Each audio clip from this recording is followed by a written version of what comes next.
কারণ যদি ও যুদ্ধভূমিতে যায় তবে আমি যুদ্ধ করব না।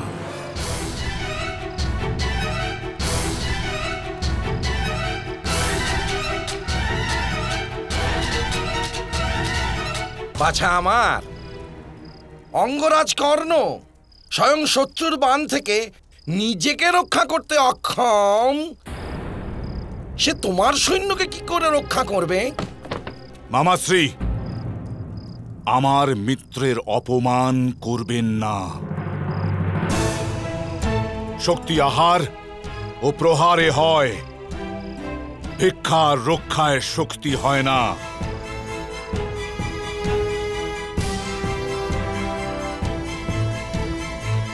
আমার মিত্রের সামর্থ্যের কোনো কবচের আবশ্যকতা নেই মামাশ্রী। সূর্যের কিরণ সময় এলে পরে পৃথিবীর সমগ্র জলকে বাষ্প করে দিতে পারে মামাশ্রী। আমার মিত্রের গান্ডীব শত্রুদের নাশ করে দেবে মামাশ্রী। বাছা আমার, তোমার বিশ্বাসের উপর আমি সন্দেহ করতে চাইছি না, কিন্তু রণভূমিতে যদি পরাজয় ঘটে যায় তো প্রাণ চলে যায়। রণভূমিতে জুয়া খেলা যায় না। মামাশ্রী, আমার সিদ্ধান্তই শেষ কথা। আমার মিত্র কাল রণভূমিতে যুদ্ধ অবশ্যই করবে।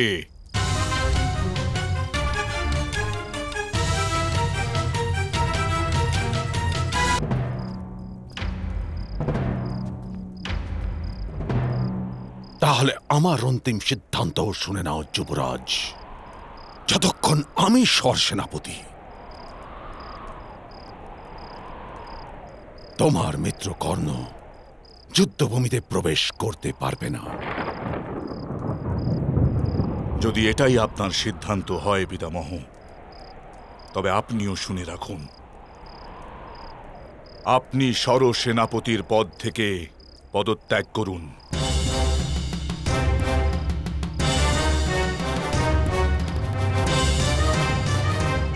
আমার মিত্র স্বরসেনাপতি নিযুক্ত হবে।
মিত্র,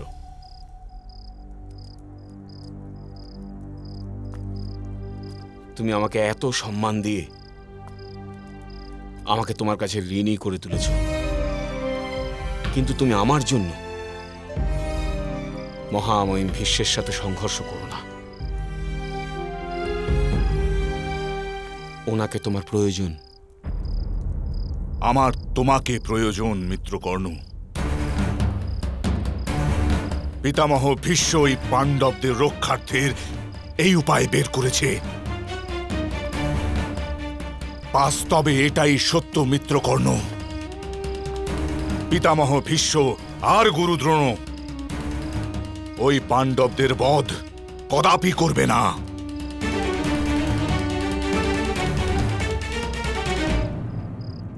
অধিক থেকে অধিকতর তারা দুজন ওই পঞ্চ পাণ্ডবকে বন্দী বানানোর প্রচেষ্টা করবে। আর আমি এই যুদ্ধ ওই 5 অপরাধীকে বন্দী বানানোর জন্য করছি না মিত্রকর্ণ। আমার শত্রুদের প্রাণ নেওয়ার উদ্দেশ্যেই এই যুদ্ধ মিত্রকর্ণ। আর ওদের প্রাণ কেবল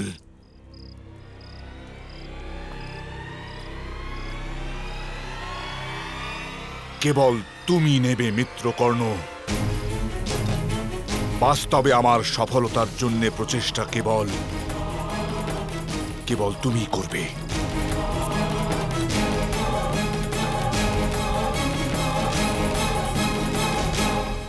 চলো মিত্র, সিদ্ধান্ত নেওয়ার পূর্বে তোমার কিছু দেখা অনিবার্য।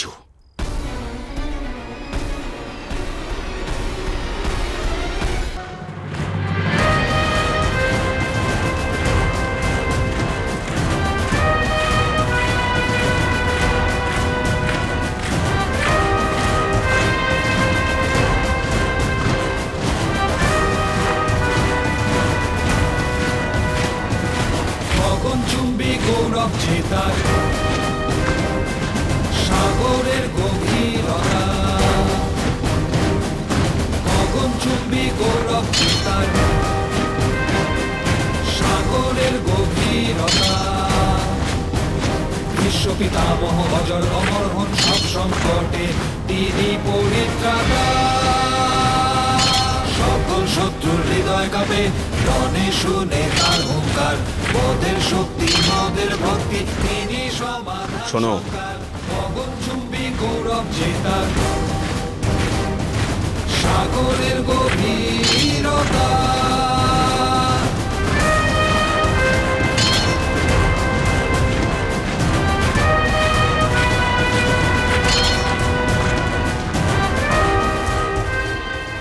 এদের সবার হৃদয়ে একটাই নামের গুঞ্জন, এদের সম্পূর্ণ সমর্পণ, পূর্ণ বিশ্বাস, না তোমার কারণে না আমার। এরা সব নিজেদের প্রাণ হাতে করে এসেছে কেবল মহামহিম ভীষ্মের কারণে। কাল প্রাতঃকালে যুদ্ধ আরম্ভ হতে চলেছে মিত্র। আর এক সাধারণ সৈনিকের শক্তি না তার বিদ্যায় থাকে, না তার চিন্তায়। তার শক্তি জন্মায় বিশ্বাসের দ্বারা। সৈনিক এই বিশ্বাস নিয়েই রণভূমিতে আসে, যাতে তাদের ষড়সেনাপতি তাদেরকে রক্ষা করে। আর এদের সবার বিশ্বাস মহামহিম ভীষ্মের প্রতি। আমার আশঙ্কা, যদি মহামহিম ভীষ্ম ষড়সেনাপতি না থাকেন, তবে কদাচিৎ এই যুদ্ধে এদের মধ্যে কেউই অংশ নেবে না। এটুকুই নয় মিত্র, মহামহিম ভীষ্মের পশ্চাতে গুরু দ্রোণকে সেনাপতি নিযুক্ত করতে হবে আপনাকে। এই দুজনের মৃত্যুর পশ্চাতেই তুমি আমাকে ষড়সেনাপতি নিযুক্ত করতে পারবে। কিন্তু পিতামহ ভীষ্ম তো ইচ্ছা মৃত্যুর বরদান প্রাপ্ত মিত্রকর্ণ। ওনার মৃত্যু কোন প্রকারে হতে পারে? হস্তিনাপুর আর হস্তিনাপুরের যুবরাজদের রক্ষা করার পণ আছে ওনার। যতক্ষণ ওনার মৃত্যু হবে না, ততক্ষণ শত কৌরবেরও মৃত্যু হবে না। আর আপনিও সুরক্ষিত থাকবেন। চলতে দিন এই যুদ্ধ, যতদিন মহামহিম ভীষ্ম চালাতে চান। হানি তো শত্রুদেরই হবে।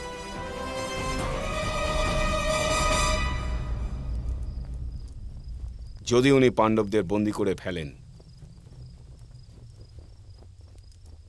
তাহলে আপনি ওদের মৃত্যুদণ্ড দিতে পারেন। আর যদি ওনার মৃত্যু হয়ে যায়, তাহলে আমি তো দাঁড়িয়েই আছি আপনার স্বপ্ন পূরণ করার জন্য। কিন্তু মিত্রকর্ণ, অর্জুনকে বধ করা তোমারও তো স্বপ্ন। আমার সাথে সর্বদাই এই রূপ হয় মিত্র। যখনই সামর্থ্য প্রমাণ করার সুযোগ আসে, তখনই নিয়তি আমার কাছ থেকে এই সুযোগ ছিনিয়ে নেয়। কখনো ভগবান সূর্য নারায়ণ অস্ত হয়ে যায়, কখনো ভাগ্য অস্ত হয়ে যায়।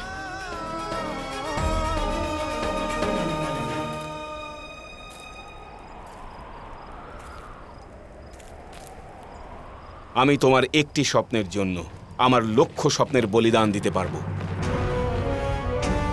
আমি রণভূমির বাইরে দাঁড়িয়ে তোমার আদেশের প্রতীক্ষা করব। তুমি মহামহিম ভীষ্মের জেদকে স্বীকার করে নাও।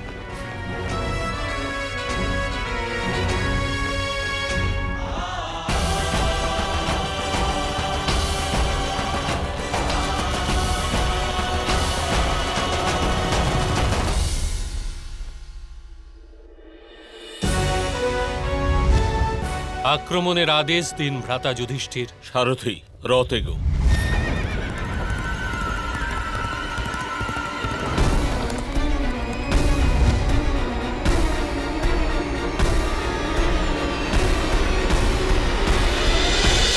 মহাভারত।